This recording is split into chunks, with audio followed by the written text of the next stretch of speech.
Will Bill O'Brien do what is needed to help elevate the play of Will Howard in 2024? You are Locked On Buckeyes, your daily podcast on the Ohio State Buckeyes. Part of the Locked On Podcast Network, your team every day. We have all been waiting and asking Ryan Day to bring in an offensive coordinator that he trusts, that'll help take the offense to another level. Bill O'Brien is here, and I think having Bill O'Brien on the staff will help elevate the play of the quarterbacks in Columbus. Welcome in, Buckeye fans, to a Tuesday edition of Locked On Buckeyes here on Tuesday, January 23rd in the year 2024. I'm your host, Jay Stevens, also the host of the Jay Stevens Podcast, and today's episode is brought to you by FanDuel. Make every moment more. Right now, new customers get $150 in bonus bets guaranteed when you place a $5 bet. Visit FanDuel.com/LockedOn to get started. One thing we have said here on this show specifically is that Ryan Day needs to consider giving up play calling. To do that, he has to bring in somebody that he trusts, somebody that has a track record of doing phenomenal things while orchestrating the offense week in and week out on Saturday afternoons and evenings. In comes Bill O'Brien, former college football head coach, long time. Coach in college football, offensive side of the ball, quarterbacks, running backs, receivers. He's coached them all. He has success elevating the play of quarterbacks in college football, and I personally believe that Bill O'Brien will do what is needed to not only get the most and the best out of Will Howard in 2024, but to also get the most and the best out of every quarterback that he coaches when he is in Columbus as the OC and quarterback coach for your Ohio State Buckeyes. I know there's a hesitation out there to say, whoa. Why are you going that hard on Bill O'Brien? Why are you making that that big, bold statement about Ohio State in the quarterback situation? Ryan Day is fine. Corey Dennis did an okay job, did a pretty good job. Yeah, maybe he could have done better, but he is okay. Why are you going that hard on Bill O'Brien? Because I think that's what Ryan Day wanted in an offensive coordinator and a guy who would be your quarterback coach. One, somebody that can lead the offense. Bill O'Brien can do that. Two, somebody that has a track record of success leading offenses in college and developing quarterbacks. That's Bill O'Brien. But also, it allows Ryan Day to have a different approach to leading the football team. Notice I didn't say leading the offense. Leading the football team. People have said Ryan Day needs to be more of a CEO of the program. Not just a guy who is the head coach, but also still the offensive coordinator and the quarterback coach and all of those things that go into Ryan Day being the phenomenal offensive mind that he is. At some point, you might need to give up play calling. To do so, you got to have somebody you trust. Yeah, I know they gave Brian Hartline the promotion to OC last year. He's still the co-OC this year. But I don't know. I was on here saying I don't know if Hartline's the guy. Has no experience doing it. And do you think Ryan Day is going to give up play calling to someone and get handed over to someone who has no experience calling the plays? The first thought is no. Now, I would have loved to have Kevin Wilson still in. He's off being a head coach at Tulsa. I know there are other coaches out there. You're not going to go out there and get Steve Sarkisian. Like, he is not coming in. Dan Mullen coming back in from the ESPN side of things. I would have been cool with that. But I'm also cool with Bill O'Brien. Now, Bill O'Brien does have a track record of helping quarterbacks play at a level that might be the best ever playing the football in college, going way back to his days, early days. And I want to get the school correct here. My handwriting is a little bit bad. But early on in Bill O'Brien's career, had a track record of taking guys like Matt McGloin, might not recognize the name, but what did he do? When Bill O'Brien got to Penn State, McGloin went from 1,500 passing yards to 3,200, from 8 passing touchdowns to 24. stayed at 5 interceptions in 2011 and in 2012. 2012, those phenomenal numbers were the year that Bill O'Brien was the head football coach at Penn State. The very next year, who comes in? Christian Hackenberg. Hackenberg's best year statistically was when Bill O'Brien was the head coach at Penn State. Now, some of you might be saying, whoa. Hackenberg wasn't great, but his best year, 20 passing touchdowns, 10 interceptions, was not the least he's thrown, but still the numbers, 58.9% completion percentage was his best. Who was he head coach? Bill O'Brien. And we all remember Bryce Young recently, 2021 and 2022. Bill O'Brien was the offensive coordinator and quarterback coach at Alabama. What did he have? Bryce Young, 4,800 passing yards, 47 passing touchdowns, 7 interceptions, 66.9% completion percentage in 2021, 64.5% in 2022, 3,300 passing yards in 2022, 32 passing touchdowns, 5 interceptions. Now, these are just raw numbers. Go back, and if you were to go back in history and look at Matt McGloin or Christian Hackenberg or Bryce Young, what do you find? Bill O'Brien's hand and fingerprint is on these guys from the jump, from the get-go. And you see, Bill O'Brien knows how to tap into what you do best and to elevate that thing you do best. Your weaknesses, knows how to strengthen those things. And Will Howard's numbers last year were the best in his career. 2,600 passing yards, 61.3% completion percentage, 24 passing touchdowns. Now, he did, though, 10 interceptions, which ties for the most he's thrown in a single season in college football. Should I expect 3,000 passing yards from Will Howard and 30 passing touchdowns and maybe 7 interceptions? I think the first 2 numbers are more realistic than the 7 interceptions. However, that still is realistic as well. And what do you find? Who is involved here? Bill O'Brien.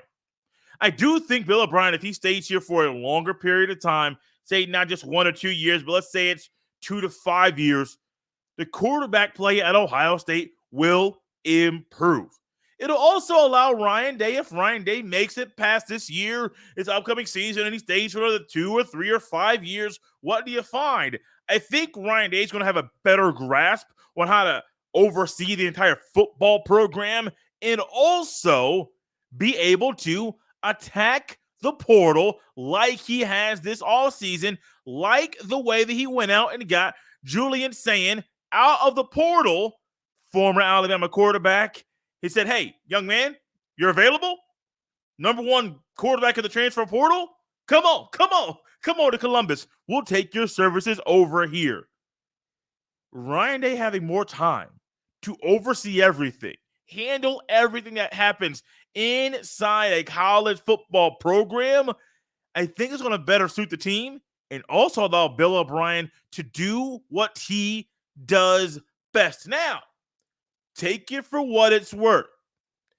I don't know how long Bill O'Brien is going to be in Columbus, because it would not shock me if he said, hey, couple years in Columbus, let me get my feet wet, let me get my name back on here, let me go ahead and get back in the college game, and he could be like Kevin Wilson, go out there and be a head coach in college once again. I don't know. But for the offensive side of the ball, if Bill O'Brien is just that guy that's running the offense and with the quarterbacks on a daily basis, I think it's a right move for the Buckeyes quarterback room. And I also think that's great for Will Howard for what he might be as a starting quarterback for Ohio State in 2024. Bill O'Brien's fingerprints will be all over the quarterbacks in Columbus in the fall. But what about how he impacts the entire offense? We dive into that next here on Locked On Buckeyes. This episode is brought to you by FanDuel Sportsbook. We are a few days away from the championship round, conference championship round of the NFL playoffs. If you want to have a fun way and find a fun way to get inside the postseason action in the NFL, we'll do it at FanDuel, America's #1 sportsbook, because right now new customers get $150 in bonus bets guaranteed when you place a $5 bet. It's $150 in bonus bets, win or lose. The app is so easy to use, and there are so many different ways to bet, like live same-game parlays, find bets in the new Explore tab. Make a parlay in the Parlay Hub, which is the best way to find popular parlays and more. And before we get to the NFL Conference Championship round of the playoffs, your Ohio State Buckeye basketball team plays tonight. They go on the road to face the Nebraska Cornhuskers. Currently, the line is set at Ohio State plus 2.5. The Buckeyes looked really good over the weekend against, I believe, Penn State. I think going on the road to Nebraska will be a tough test. Nebraska's favored by 2.5 points. But I'm going with Ohio State plus 2.5 and getting the road win against the Cornhuskers. Visit FanDuel.com/lockedon and make your first bet a layup. FanDuel, official partner of the NFL. This episode is brought to you by Billiards Plus. Billiards Plus has the best selection of pool tables, game tables, shuffleboard tables, and more. And the best service in Central Ohio. And guys, check this out. Billiards Plus carries grills that have up to 30-year warranties. That's right, a grill with a 30-year warranty. Everything you need for in-home and backyard entertainment is at Billiards Plus. Billiards Plus carries the best pool tables from Brunswick, Ohio, and Canada, billiards, and more. And the grills, whether you like charcoal, like myself, or gas, or wood-fired, Billiards Plus has a perfect setup for all grillers. They are family-owned and operated, and when you talk to the staff at Billiards Plus, you know you're talking to an expert who won't steer you wrong. No matter the season, Billiards Plus has you covered for all your indoor and outdoor entertainment needs. Kenny, Sarah, and the whole staff will always go above and beyond to give you the best customer service in the industry. And check out some of their new games in stock now. Billiards Plus, visit the showroom on Dublin Center Drive in Dublin. Thank you for making Locked On Buckeyes your first listen or first watch of every single day.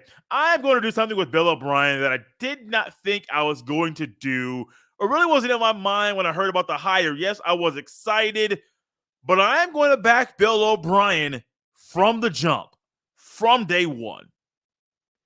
It wasn't really something I planned on doing when I heard his name. Normally when I think Bill O'Brien, good offensive mind, not maybe the best head coach, but wait, what did he do at Penn State? Did a lot better than some other people would have done, considering the circumstances that were right in front of him as soon as he walked through that door. What is he also known for? Being well-respected and being hired recently. His last two jobs were with Bill Belichick and Nick Saban, well, before coming to Columbus. Bill Belichick in 2023, and then he also went back with New England from 2007 until 2011. Between and had multiple jobs there with Bill Belichick. A couple years in Alabama, had a Heisman Trophy winning quarterback, which means he's doing something right if Belichick and Saban hire you and you're doing those things there in Tuscaloosa in New England. Hey, man, you might not be the most friendly, the guy a lot of fans like, but your track record speaks for itself. And when it comes to Bill O'Brien, it's not just the quarterbacks that he's going to impact, it's the entire offense. I'm not saying it's going to be a straight change of the offense in Columbus, but I do think Bill O'Brien's going to be able to have his fingerprints all over this side of the ball and help the offense be more balanced as an entire unit. I personally got tired of coming here on this show and talking about the imbalanced offense that the Buckeyes had. What do I mean? Well, let me explain. What was the Buckeyes running game this year? I'll wait. Go ahead. Say it out loud. I don't care. Put it in the YouTube comment section. If you're not driving, if you're not on the treadmill, if you're not somewhere where you will potentially hurt yourself, go ahead and put that thing there in the comment section. If you're in a place where you might hurt yourself, stop what you're doing if you can and hit that comment section on the YouTube and let me know what you thought about the Buckeyes running game in 2023. I wasn't a fan of it. Absolutely not. I was not a fan of that thing there. Now, some of y'all might say, why was I not a fan? I want me to pull the numbers up because I don't want to. It might hurt my eyes. It might blind me. It might scar me for a few days. Why? They were that bad. Outside of 2019, Ohio State's running game has not been consistent. Well, last year was a little bit different there, but what do you find?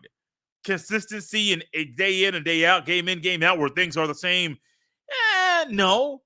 Now, what do you find? Injuries really hurt the guys this year, last year, 2021. Henderson was there, 1,200 rushing yards. What was there? He even battled some things there. Had a freshman wall that he hit that kind of slowed some of his progress that year. But he wasn't running and playing his best ball as a freshman. Nobody really would expect him to do that either. If these guys are healthy, you got Bill O'Brien in there. You got Quinshon Judkins, Trevian Henderson, Dallin Hayden. You cannot forget number 5. That is one easy way for B.O.B. I'm not really sure about nicknames here, but B.O.B. might be one we use for Bill O'Brien. I like nicknames. Don't use them all the time, but we could use that there. Bill O'Brien can help with this run game, man. Trust me. Trust me there. You get this talent at Columbus, you get a tight end in Will Kekmarek or Jelani Thurman, or if you're still a G. Scott Jr. guy, G. Scott Jr., I don't really know where his role is with this team because I don't think you bring in Will Kekmarek from Ohio if he's not a guy who's going to be one of your top 2 tight ends. And Jelani Thurman seems like he's the next guy up on the current roster to take a big leap up the depth chart, maybe even jumping G. Scott Jr. I am not sure. But Bill O'Brien, if he gets his running backs healthy and they stay healthy and the O-line is improved overall, the offense could be a lot better. Now, some of y'all have been griping and complaining about the passing game. I don't know if Will Howard's much better than Kyle McCord. I don't know. I know what the numbers tell me when I compare McCord to Howard, but I don't know if Kyle McCord next year with Bill O'Brien would be drastically better than Will Howard if they both had the same coach next year. I don't know. So I'm not saying you need to have a quarterback that is throwing 4,200 passing yards, 46 passing touchdowns, only 3 INT. I am not saying that you need that guy. That seems a little crazy and far-fetched. And one, seems a little idiotic that you say, hey, we need to have that guy for Ohio State to be amazing. Seems really odd. I don't think you need that. Talented receiver, got it. Talented running backs, got it. Talented tight ends, we know Jelani Thurman, I think, can do amazing things. I know he is talented. Hasn't done really anything of significance at college football yet. The quarterback position at Ohio State, outside of Will Howard, Jeff Hunt said it, I'll say it again. They have only one quarterback, back then it was 0. They only have one quarterback that has thrown any significant touchdowns in college football. Just one. Which is why I said earlier that going forward in the future of Ohio State, it's not just right now. I don't think Ryan Day's bringing Bill O'Brien in to only have a 1-year kind of hire, a one-hit wonder, if you want to call it that. Now, B.O.B. is not going to be someone that is a one-hit wonder. Trust me, 30-plus year track record of coaching in the sport. He's done a phenomenal job at the NFL level and also at the college level. So I'm not going that far to say he's a one-hit wonder. Maybe in Columbus, but that wonder could be leading the Buckeyes to a national championship, helping them do things on the offensive side of the ball that allow Ryan Day to do more with the roster management and more with the defense and more with the oversight of the entire program. B.O.B. can do that. I don't know what the nicknames are going to stick. I don't. And we'll figure it out as we go over the next few days and weeks and maybe months leading into the spring game on April 13th. I do think, though, the offense will be better, more balanced. Injuries might be less in the upcoming season. If that's the case, we're going to come on here once again and say, people are questioning Mick Mariotti. Well, maybe it wasn't him. People are wondering if Ryan Day was doing something weird. I don't know. But as soon as Bill O'Brien comes in to Columbus and the Woody Hayes Athletic Center, what do we find? Cats ain't getting hurt like that no more. Interesting. Not saying it's going to happen, but if it does, we're going to have some conversations here on the show about that topic. Bill O'Brien's fingerprints will be on this offense, and if guys stay healthy, I do expect more balance offensively, and I do think the quarterback Will Howard will have the best year he has had as a college football quarterback. The quarterback room just got one more member. Actually happened after recording yesterday's show. And this young man could take Ohio State to the next level if he's on the field in the future. We'll touch on Julian Sayin next on Locked On Buckeyes.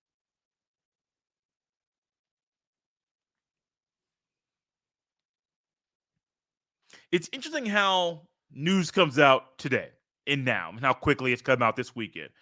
Recorded yesterday's show early in the afternoon on Sunday afternoon, and normally I try to record later, but due to recording with Chris Gordy, try to get all that thing recorded shortly after Gordy and I did our segments here on the show.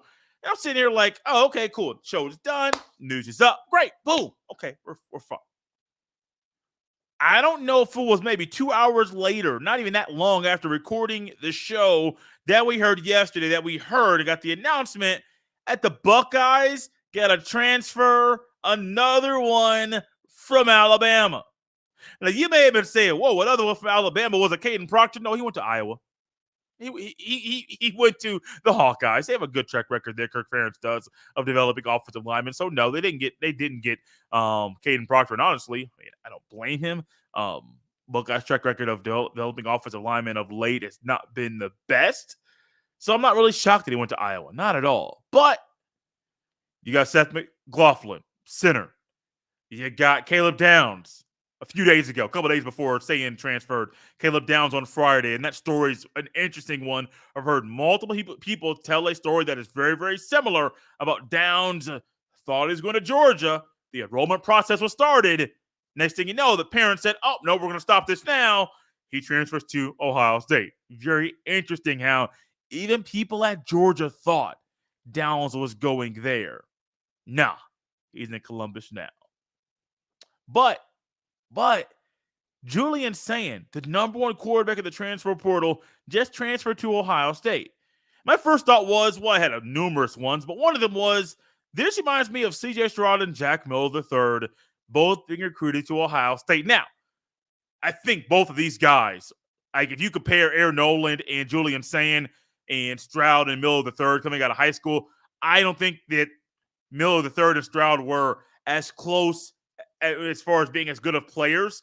I think there was a sizable gap between Stroud and Miller III, which is why Miller III went to Florida, transferred there. Now he's transferred out of Florida because he just can't get on the field. I think there's a reason why Stroud is QB1, not only in Columbus, also for the Houston Texans, and he balled out this year in the National Football League.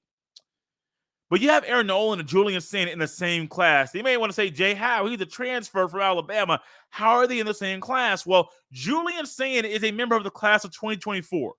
High school kid. Literally just enrolled at Alabama.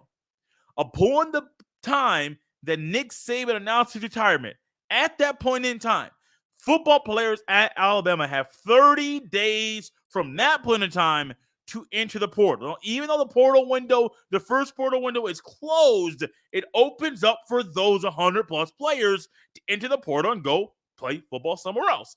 It's a portion of the transfer portal rules that I understand. A little odd, trust me, but I definitely understand. So Julian Sayin enters the portal, and, I heard there were things saying, shortly after, no, this school. It's this school. It's this school. And he ultimately goes to Ohio State. This is big. I'm not going to come out here and say that Ohio State picked the wrong quarterback last year.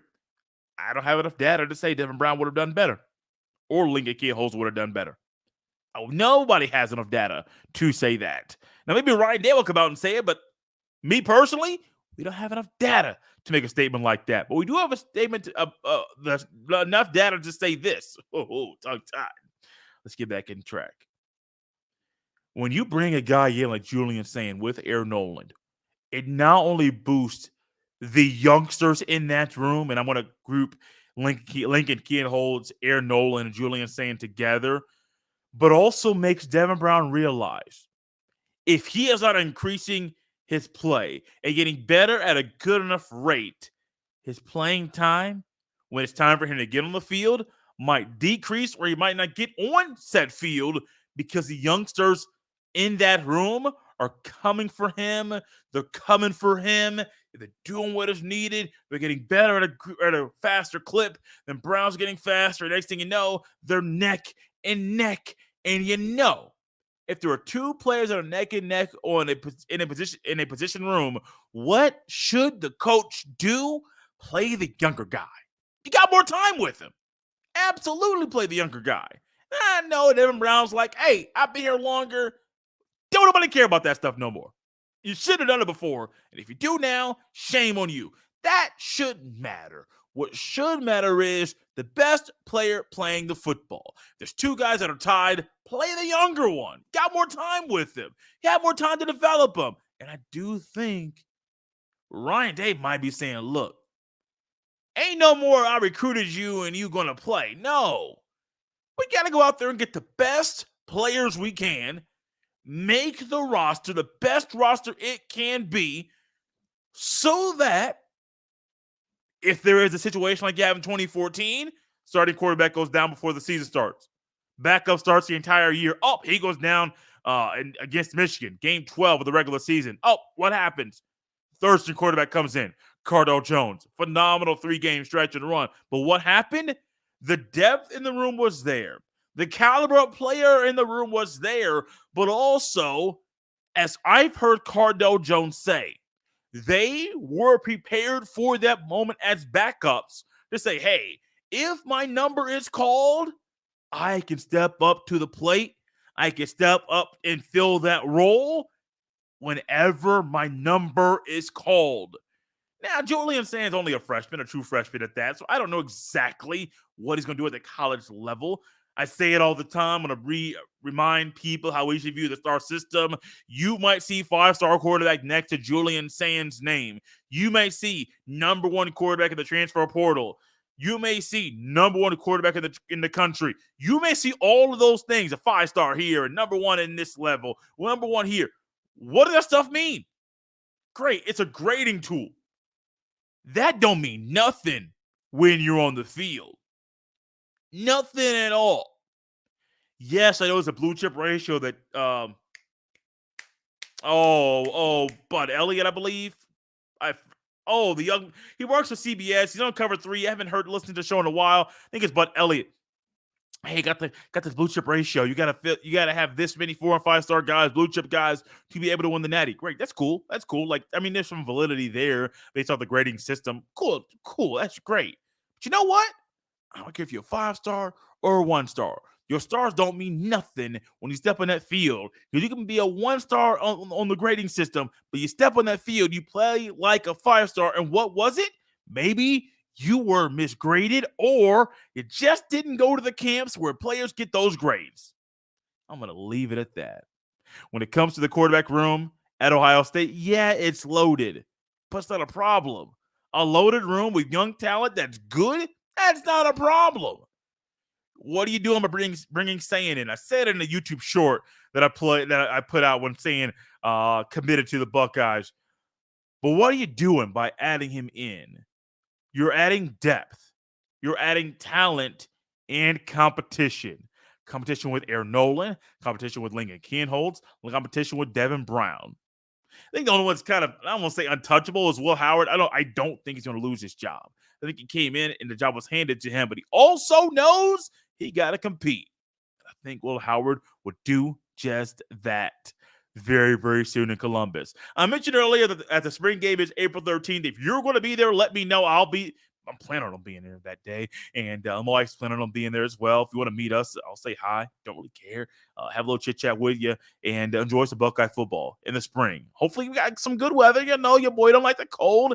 It shouldn't be that cold in April. On the 13th of April. Should not be that cold, but what should be good, not cold but hot, is how the players play. Moving fast, crisp, with intent and purpose to get down the field quickly. And if there's tackle sessions, take that boy down to the ground. We out of here on a Tuesday, Buckeye fans. You can follow me on X, formerly known as Twitter, at jstevens07. You can send all the emails to jstevens317@gmail.com. Got a lot more good stuff here for you on this show this week. There was a show that was planned for last Friday. It did not air for some reason. That's my apologies. What we'll do is still air that thought in a new, refreshed way this week. Later on this week, get the thought that was supposed to hit you last Friday. It might hit you this Friday here on Locked On Buckeyes.